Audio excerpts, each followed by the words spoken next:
The problem with preppers. Team, in this video, we're going to look at some of the most popular prepping channels that are out there, including the Urban Prepper. Take care. Canadian Prepper. What's in my bug out bag? City Prepping. So what's going on? Survival Dispatch. How much ammo should I have? Waypoint Survival. Stay tuned. And so many more that are out there. Let me know down in the comments below who's your favorite prepper or who is your least favorite prepper and why. Now, it's no wonder that the prepping community exists and all these channels are out there exploding.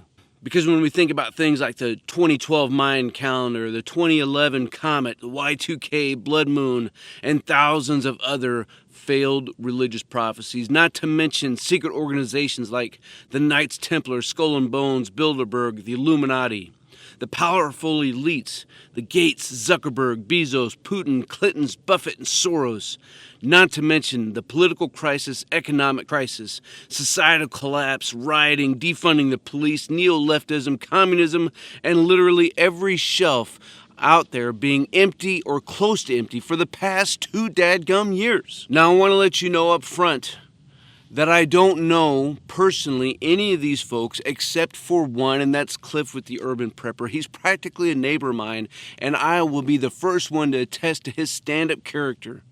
The dude not only has an outstanding channel, he is an outstanding member of our community who does a tremendous amount of service to it.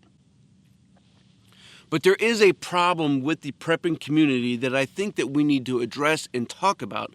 But before we get to that, I want to talk a little bit more about the community at large and some of the positive things that we can take from it and put in our own kit bags, right? So these folks, they kind of are selling this worst case scenario, right? 5 billion aren't going to make it. You need to bug out. You need to bug in. I got told some secret insider information. I need to do this now.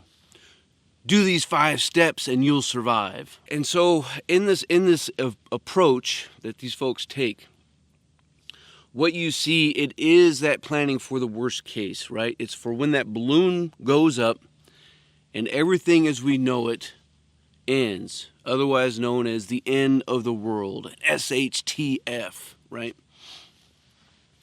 And I think that there's some positive things to take away from this sort of message, because I think as we do look back over the last 2 years, most definitely, not to mention the last 5, 10, 15, 20, 40, 100 years, there seems to be something different now than there was then. It's looming. It's shrouded a little bit in mystery, but we know that it's there. It exists. We may not be able to put our finger on it, but we know that there's something wrong. And so these folks, I think, are attempting to present a message of what or how to prepare for these worst case scenarios. And I don't think that that's necessarily a bad thing. Again, this is not a knock on any of these individuals at all, because we should be prepared for power to be shut out for more than 72 to 96 hours. We should have food in our pantries. We should be able to prepare for the event of a larger societal collapse.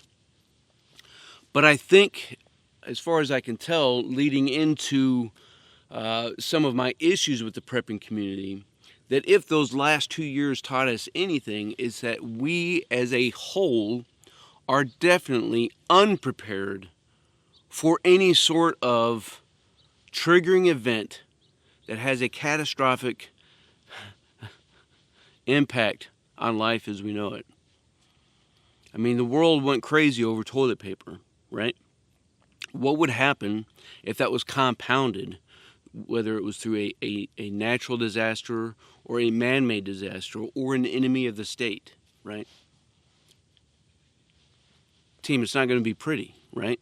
But that's one of my problems, because you see, in the focus of worst case, I think that we are not being mindful of the most likely case. Take, for example, right now, in your vehicle, If you are in your vehicle and you're out in a off-grid environment, no cell phone service, and your vehicle broke down, do you have the tools, the equipment, and the know-how to repair your vehicle and get it functional again? Do you have the knowledge and the communication equipment to communicate with somebody, not using your cell phone? Do you have the tools, resources, and the experience to be able to effect some basic survival for 24, 48, or 72 hours until you can work out to a place that is safe and secure? I think if we took a hard look at ourselves, and that's what this series is all about ultimately, is taking a hard look at ourselves. And for those, our loved ones, our family, our friends, the answer to that question is unequivocally no. We're so busy chasing the Kool-Aid and the fear tactics that we're not preparing ourselves for most likely events. And that, my friend, is one of my biggest issues with the prepping community, is that it focuses on fear-mongering and not most likely events. Now, again, you should be prepared for those least likely events, even if the probability of them is extremely low or unlikely. That does not mean that the impact of that happening isn't significant. Therefore, we should have a way of mitigating some of those risks. But we should be smart in the way that we go about this.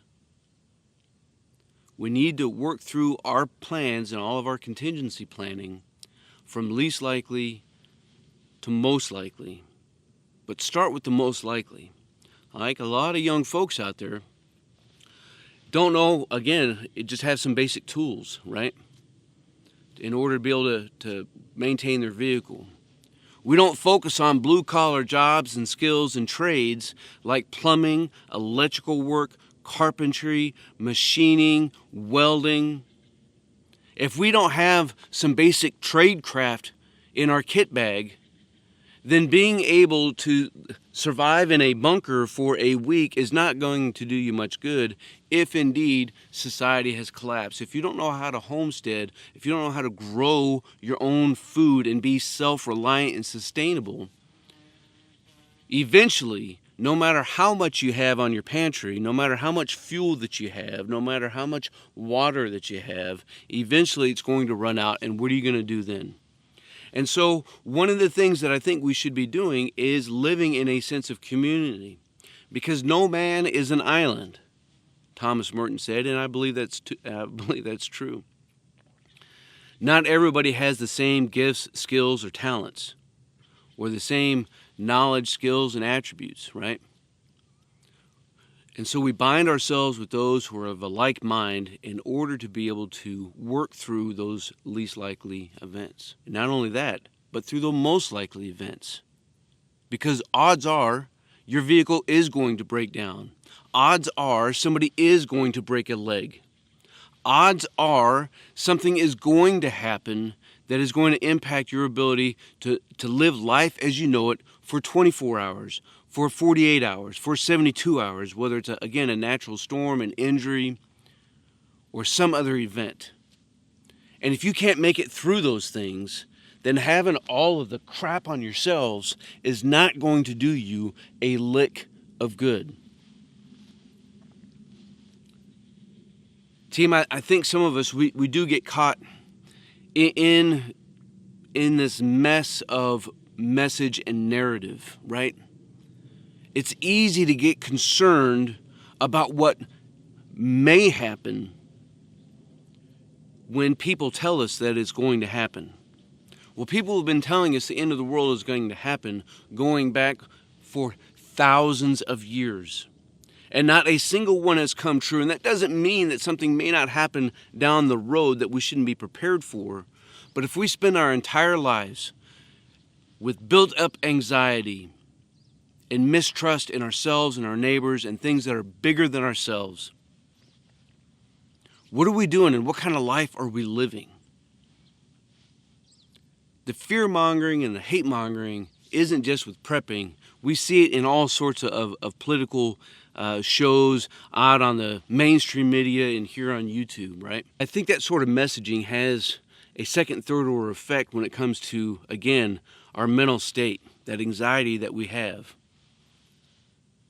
and the kind of life that we can live. So team, just a few thoughts, man, as we continue this conversation. I'm looking forward to hearing your thoughts and your comments down below as we continue to enlarge and grow this conversation about the problem with. I hope that you've already checked out the problem with bushcrafters and the problem with backpackers. Now we have this one, and we're gonna have a few more down the road. If you're new to the channel, man, this is a midweek mini series, if you will. This is not the normal type of structure here on the channel. Make sure you check out my Sunday videos for my normal fieldcraft related type videos that are coming out. If you haven't already done so, man, subscribe to the channel. And if you're worried about the YouTube algorithm or whatever not keeping you up to date, then swing on over to stokermatic.com and sign up there, because I can guarantee you'll get your weekly email notifications. Team, I appreciate each and every single one of you all. Until then, you stay out there, you keep grinding, and you stay stoked.